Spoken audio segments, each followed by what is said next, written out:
Welcome, everyone. Welcome to Fuqua LinkedIn Live. My name is Jack Soll. I'm a professor of management here at the Fuqua School of Business, and I'm delighted to have this chance to talk about some of my research with you today. My area of expertise is the psychology of judgment and decision-making.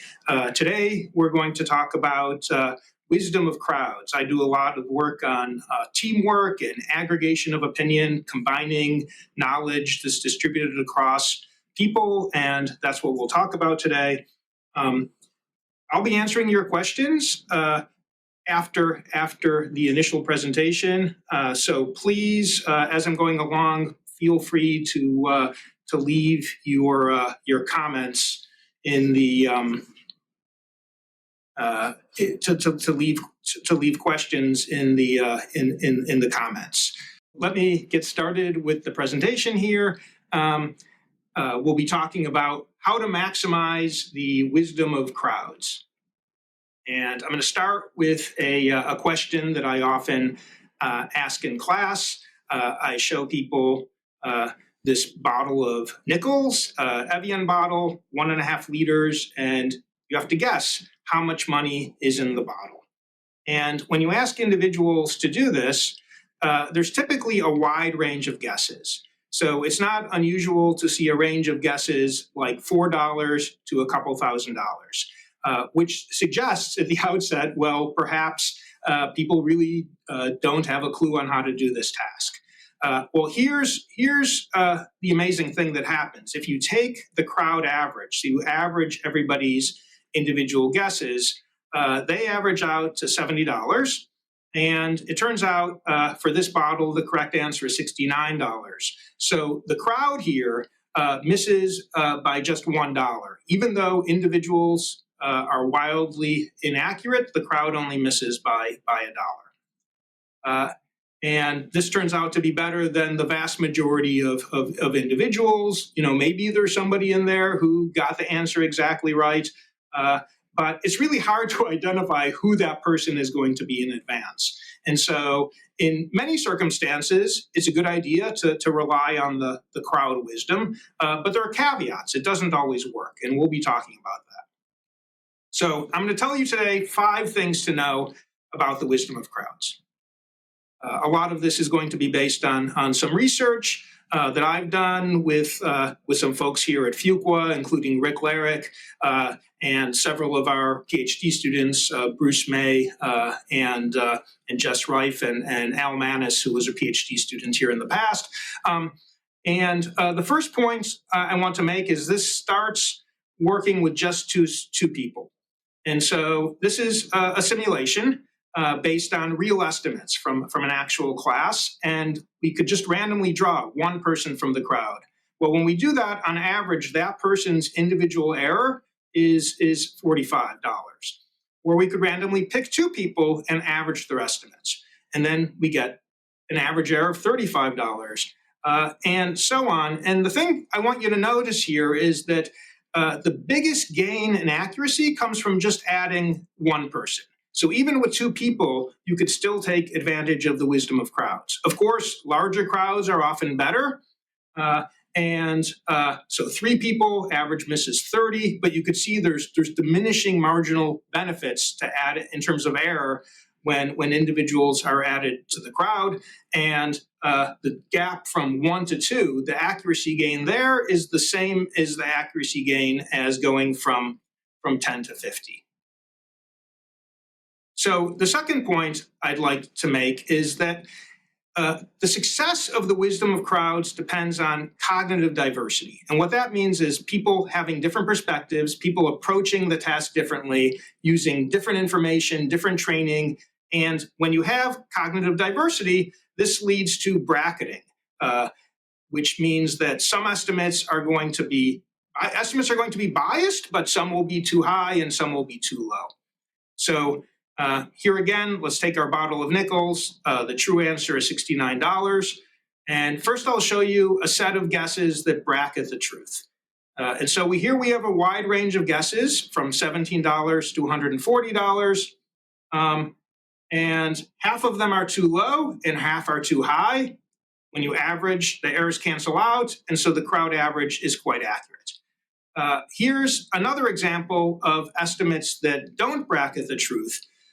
These estimates actually, on average, individually are a little more accurate, but they're all too high. And therefore, when we average them, the crowd guess is 92, which is much less accurate than the case when they bracket. So that's what I mean by bracketing. And the idea is that when you have different perspectives, people using different information, looking at the bottle of nickels or using different methods to count up the nickels or whatever it is they're doing, you have that diversity, you're going to tend to get a more accurate crowd. So this brings me to my third point, which is to embrace disagreement. And this is based on a project that we're currently working on with Bruce May, who's a PhD student here at Fuqua, and also my longtime collaborator, Rick Larrick, who's also on the faculty here as well. And so I'm going to show you an example of a study from our paper. And in this study, participants imagined owning a retail company, and they're assigned 4 consultants who are going to help them predict how much is this company going to be worth next year. And so they were randomly assigned a group of consultants who were either unique or redundant, and I'll show you what I mean about that in a moment. And they also were assigned to different groups. Some only saw expertise of the consultants, some saw only their predictions, and some saw both. So here's, for people who only saw expertise, here's what they saw. For unique consultants, they saw that they were diverse. They had different training, different expertise. One in finance, one in operations, one in marketing or consumer insights, and so forth.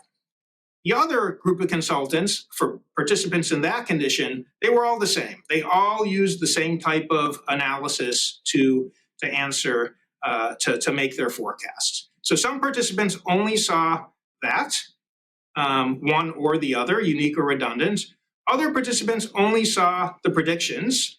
And as you can see, when people have different backgrounds, there tends to be more disagreement. They tend to have a wider range of answers than when they have the same training. And then some participants saw both. They saw both expertise and the predictions. And what we were interested in here is to what extent did our participants believe that it was a good idea to rely on these predictions? To what extent did they trust the particular group of consultants to which they were assigned? And so I'm going to show you 3 conditions separately.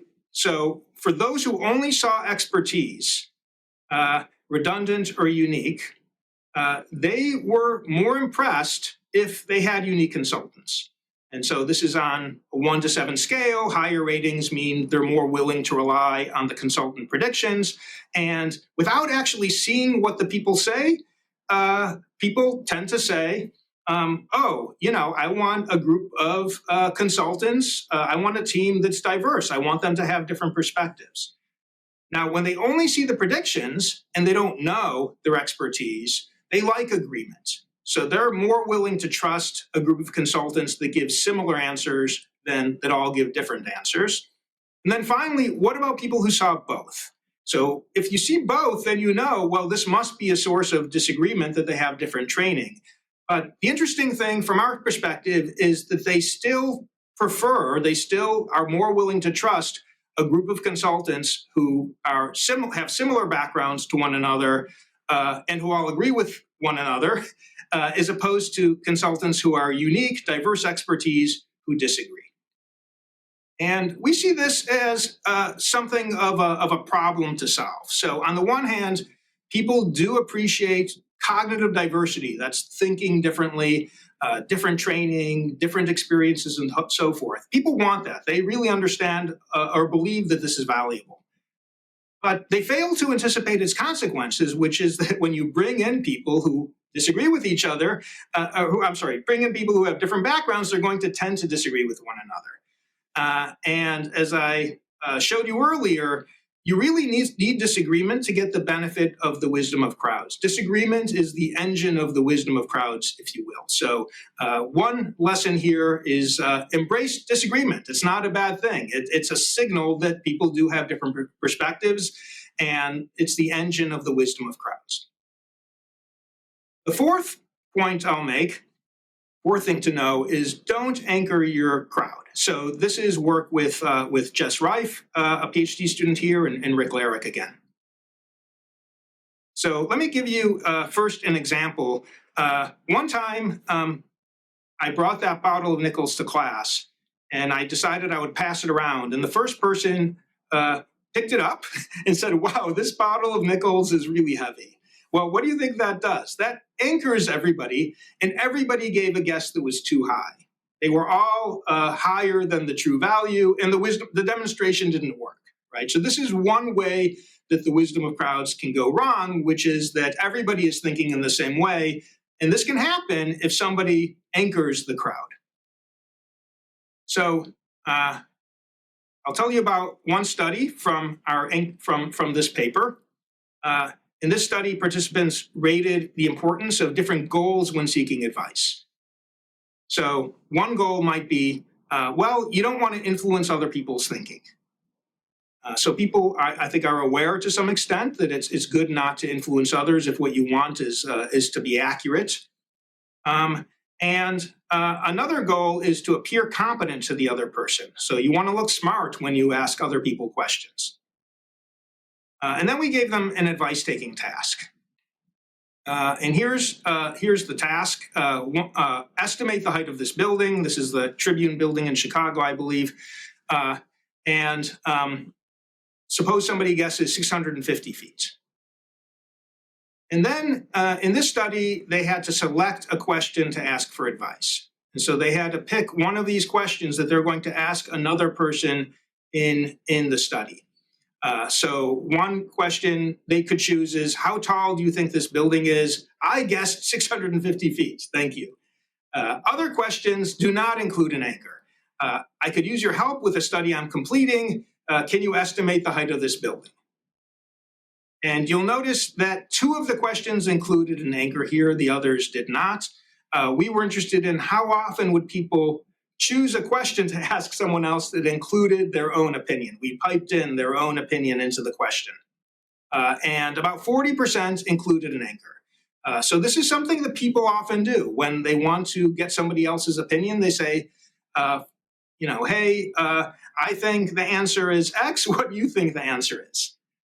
And this is going to have a negative effect on combining opinions. It's going to have a negative effect on the wisdom of crowds and on the value of advice.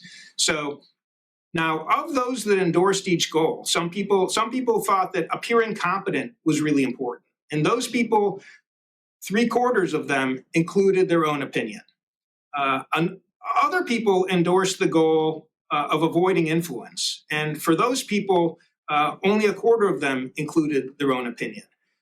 So it appears that when people include anchors, when they anchor others, one reason is that they want to look smart. They want to look like they prepared. And we know anchoring is harmful to the wisdom of crowds and aggregation of opinions. And so we have another study that shows actually there is a way to achieve both goals, which is, and here's a tip if you want to look smart but avoid anchoring your crowd or advisor. You can say, hey, I've thought about this. I have an answer in mind, but I want to hear what you have to say. So fifth thing to know, consider using a select crowd.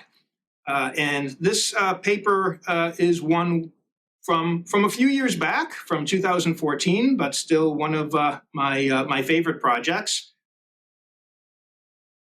And suppose you have a large crowd. So this is really meant for cases where you might have 30, 40, maybe 100 people you could potentially ask. So one concern is, well, some of them are going to have more skill than others. Some might be just a lot better at this task. So what can you do? And what we proposed in this paper is that you identify 5 to 10 individuals based on some cue. So that could be, for example, recent forecasting performance on a similar task. And then you just average the estimates or predictions from those top 5 to 10 members. So why does this work? And I'll show you an example in a moment, but theoretically why it works is, well, when the crowd members vary greatly in ability, if you use a procedure like this, it will tend to pick the better judges, the better experts. When they're more similar in ability, you might not do quite as well as using the whole crowd, but you still get most of the benefits. And this comes back to the idea I mentioned earlier, that you get the most benefits just going from 1 to 2 to 3. Once you have a crowd of 10, there's not, you've already gotten most of the benefits. There's diminishing marginal returns to crowd size. Okay, so for this one, we looked at data, historical data from the Philadelphia Fed. So these are real professional economists going back to 1968 that were predicting things like nominal gross domestic product, inflation rate, unemployment, housing starts, and so forth. So these are real data from real world economists predicting economic variables. And on the x-axis here, we have crowd size. And on the y-axis, we have percentage improvement over the average economist. So what percentage error reduction would you get compared to just picking somebody at random? That's the way to think about that. And there's a range of strategies. You could pick the best person from recent historical performance, or you could average all the way on the right. You could go with the whole crowd. And we looked at different, what we call history levels. So 0 here means you just order them randomly. You're just kind of picking 1, 2, 3 crowd size. You're picking people at random. 1 means you rank them based on their performance in the most recent quarter, so just 1 data point. And then 5 is use a slightly longer history. You rank them based on their performance over the last 5 quarters. And here's what we find. The black curve is when you just rank them at random, a history of 0. And here, you're always going to be better off with a larger crowd because you're just ranking them randomly. There's no order to, there's no expertise consideration there. As soon as you start to use some history, though, you're tending to choose a crowd size, a small crowd, a select crowd with better judges. And it turns out, you could see here that around a crowd size of between 5 and 10, that's when it hits its peak. And then after that, once you start including more members, then accuracy starts to go down in terms of percentage improvement over the average economist. So that's the idea of a select crowd, which is just choose. You don't need a large crowd necessarily, and if you could be smart about kind of who you put in the crowd. You want to get people who have diverse perspectives, but if you pick people who have tended to do well in the past, for example, or you have some information about how good of a forecaster they are, you could do better than just averaging the whole crowd. So I've talked today about 5 things to know about the wisdom of crowds. It starts working with just 2 people. It requires cognitive diversity, people looking at things from different perspectives, different training, different information. You want to embrace disagreement. Oftentimes we're afraid of disagreement. We're afraid of kind of stepping on people's toes and arguing with people. But it turns out disagreement about a task is essential to the wisdom of crowds. Taking advantage of collective wisdom. Avoid anchoring because that leads everybody to think alike. You want to get independent opinions. And then I gave you one advanced technique, which is to consider using a select crowd. So that's my presentation. I would be very happy at this point to answer any questions. So please feel free to put questions in the chat. And let me just mention one question first that often comes up, which is, well, what if I don't have a crowd? What if it's just me? And it turns out that you could engineer wisdom of crowds even within only one head. You could do it yourself. And the trick is to to answer the same question twice. You could introduce some time delay, or you could say, okay, suppose my first answer is wrong. What would be a different answer to the question? And then by asking these types of questions of yourself, you can approach the same problem from different ways and just average your answers together. So you can get the benefit of the wisdom of crowds within one head. It's not as good as averaging opinions from two people, but there's another, I don't know, half a head inside each and every one of us. Okay, so I have another question here, which is how big is the issue of not accepting disagreements in advance? And so I think the idea here is that if we quell disagreement, if we don't allow people to disagree, if there's a norm that we're all going to kind of get along, and so we're not going to challenge each other's opinions, yeah, that's, I think, a big problem in wisdom of crowds and also in teamwork. And so a lot of the things I talked about today apply not just to averaging quantitative opinions, but you could think about them also as a metaphor for working in teams, working with others in organizations. Knowledge and information is distributed across information and across individuals, and our task is to put all of that together. And to the extent that we discourage disagreement, that would prevent us from fully capitalizing on all of the information across people. Okay, so I see another question here, which is how do you get frontline staff to feel comfortable contributing in a work setting if they have unique, valuable perspectives? I think this is a really important question. I think oftentimes the message kind of comes from the top. Norms are we're often embedded in a culture or in an organization where there are norms and people have kind of a fixed way of doing things. And I think, you need to basically show people, first emphasize that disagreement is valuable, that we really do want your unique perspectives. I think it's important that if you're thinking about this from a management point of view, that managers will often actually not just solicit opinions from people, but actually, sometimes take them into account or explain why they're not, if they're not doing it. But it's absolutely critical if you really want to get the most information to make people feel comfortable for sharing their unique perspectives in what they know. I agree that that's a very important thing to instill in an organization, and teams will succeed to the extent that people feel that way. Okay, so another question here.